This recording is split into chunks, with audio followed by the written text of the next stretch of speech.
Hi everyone, आप सभी का इंडियन मनी के हिंदी यूट्यूब चैनल में बहुत बहुत स्वागत है। आज हम बात करने वाले हैं एलआईसी के बारे में। शायद आप सबको बचपन से एलआईसी के बारे में पता होगा। जीवन बीमा ये हम सब ने सुना है और उसी के अकॉर्डिंग हम एलआईसी के बारे में अपने मन में बहुत सारे प्रेडिक्शंस भी रख चुके हैं। आज एलआईसी के बारे में कुछ बेसिक बातें बताऊंगी और उसके बाद ये बताऊंगी कि आखिर मार्केट में आज एलआईसी की बातें इतनी क्यों की जा रही है। सबसे पहले एलआईसी का फुल फॉर्म जानते हैं, life insurance corporation of India, और इसका फॉर्मेशन हुआ था 1956 में। 245 कंपनीज को मिलाकर इस जायंट इंश्योरेंस कंपनी को बनाया गया था। उसके बाद से आज तक एलआईसी हिस्ट्री ही बनाते आ रही है। तो चलिए अब जानते हैं कि आखिर मैं एलआईसी के बारे में बातचीत शुरू क्यों कर रही हूं। दरअसल एलआईसी आईपीओ इंडिया का सबसे बिगेस्ट आईपीओ बनने जा रहा है। एक्सपर्ट्स की माने तो उन्होंने ये बताया है कि ये हिस्ट्री बनाने जा रही है। चलिए एलआईसी के बारे में थोड़ी और बेसिक जानकारी मैं आपको बता देती हूँ।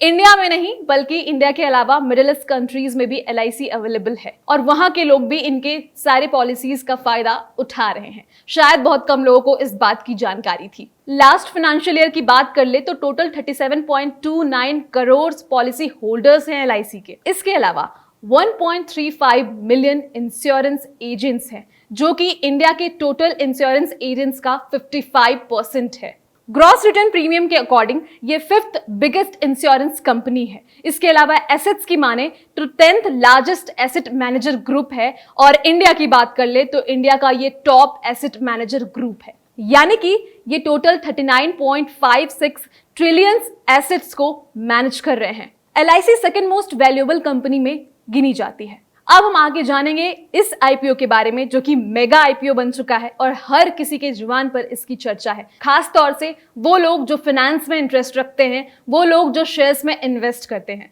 चलिए अब आपको बताते हैं कि ये कितने प्रकार के हैं और इसमें क्या क्या बेसिक बातें हैं जो आपको जाननी बहुत जरूरी है इससे पहले कि आप इन्वेस्ट करें। तो सबसे पहले ये जान लीजिए कि इसकी शुरुआत आज से यानी कि 4 मई से हो चुकी है और ये खत्म होने वाला है 9 मई को।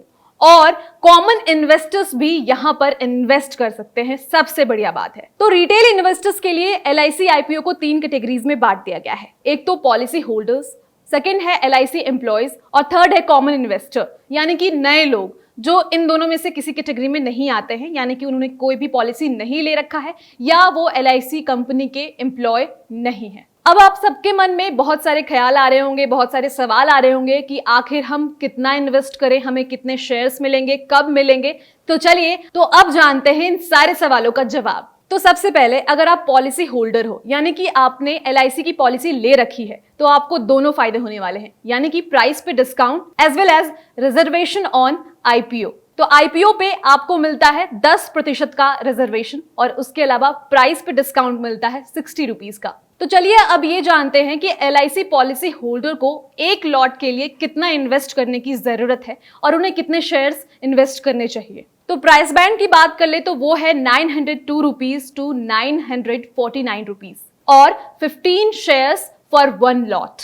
तो चलिए अब मान लेते हैं कि आप इस कोटा से यानी कि पॉलिसी होल्डर कोटा से इन्वेस्ट करना चाहते हो। तो हम थोड़ा ग्राफ को देखेंगे, थोड़ा मैथमेटिक्स समझेंगे। 949 minus 60 equals to 889 into 15 that equals to 13,335 rupees.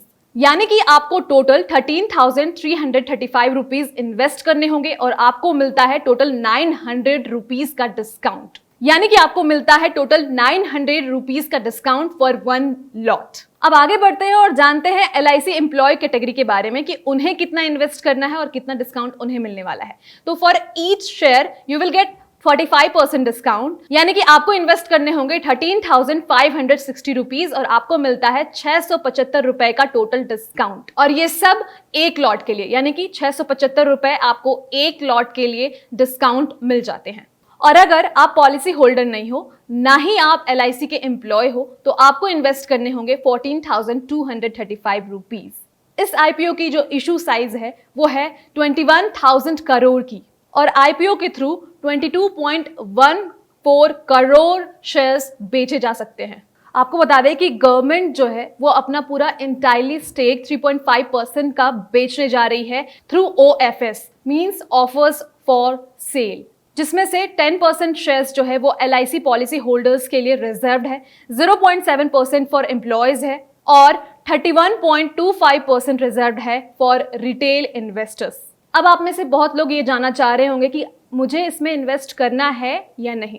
सीधी सी बात है, LIC एक बहुत ही ट्रस्टेड कंपनी है। हमने कुछ ग्राफ्स आपको पहले ही बताए किस प्रकार से वो सेकंड मोस्ट वैल्यूएबल कंपनी में जुड़ी हुई है, और उसके अलावा बहुत सारी ऐसे पॉइंट्स हैं जो आपको सोचने की जरूरत है, जिसके अकॉर्डिंग आप डिसाइड कर सकते हो कि आपको यहाँ इन्वेस्ट करना है या नहीं। सबसे अहम बात यह है कि 9 मई को ये खत्म हो जाने वाला है, तो आपको जल्द से जल्द डिसाइड करना है कि यू नीड टू इन्वेस्ट और नॉट। इसके अलावा 12 May is the allotment day, वहां पर आपको पता चलेगा कि आपको आपके हिस्से का शेयर्स मिला है या नहीं। एक और इन्फॉर्मेशन जो मैं आपको इस वीडियो के थ्रू देने जा रही हूं वो ये कि till this video is short, मतलब जब तक ये वीडियो रिकॉर्ड हुआ है 5:44 इज द टाइम, 4 मई है आज, and according to this time जो लाइव अपडेट्स हैं हमारे पास उसके अकॉर्डिंग LIC IPO को 64% लोगों ने सब्सक्राइब कर लिया है, और वो भी ये फर्स्ट डे ऑफ बिडिंग है। इसके अलावा आपको और जानकारी दे तो LIC पॉलिसी होल्डर जो है उन्होंने IPO को सब्सक्राइब किया है 1.89 टाइम्स द पोर्शन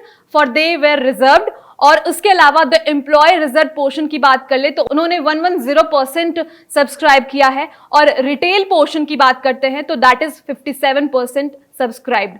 तो ये कुछ ग्राफ जो है वो सामने आ रहा है। एक और पॉइंट जो मैं आपको बताना चाहूंगी कि बीते कुछ सालों में हमारे पास जो ग्राफ है उसके अकॉर्डिंग LIC के शेयर्स जो है वो घटते रहे, क्योंकि मार्केट में बहुत सारे कंपटीशन आ गए और प्राइवेट कंपनीज भी शेयर्स बेचने लगे, और इसलिए लोग इधर उधर भी जाने लगे, और इन कारणों से LIC के शेयर्स घटते चले गए। तो आपको सोच समझकर विचार करना है। शायद इसलिए LIC अब बहुत सारे ऑफर्स लेके आ रही है, बहुत सारे शेयर्स लेके आ रही है, और ये इंडिया का बिगेस्ट IPO होने जा रहा है। तो जो ग्राफ है उसके अकॉर्डिंग 2016 में LIC के शेयर्स थे 56% और प्राइवेट कंपनीज के शेयर्स थे 44%।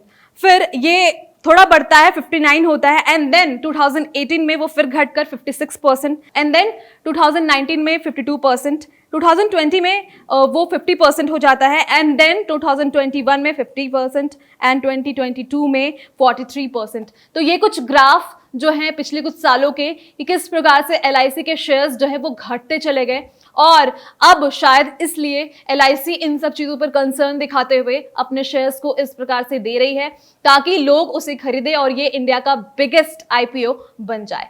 फिलहाल के लिए बस इतना ही। इस वीडियो में बहुत सारे इन्फॉर्मेशंस मैंने दिए हैं। आपको अगर इन्वेस्ट करना है तो आपको डीमैट अकाउंट चाहिए ही चाहिए। विदाउट डीमैट अकाउंट आप यहाँ पर इन्वेस्ट नहीं कर सकते हैं, और आपके पास अगर डीमैट अकाउंट नहीं है तो आप अभी जल्दी से बनाएं और उसके बाद अकॉर्डिंगली आप इन्वेस्ट करें, क्योंकि ये कॉमन इन्वेस्टर्स के लिए भी अवेलेबल है। फिलहाल के लिए बस इतना ही। बहुत बहुत शुक्रिया आप सभी का इस वीडियो से जुड़ने के लिए। चैनल को सब्सक्राइब करना मत भूलिएगा, और हाँ, लाइक शेयर तो बनता है। Thank you.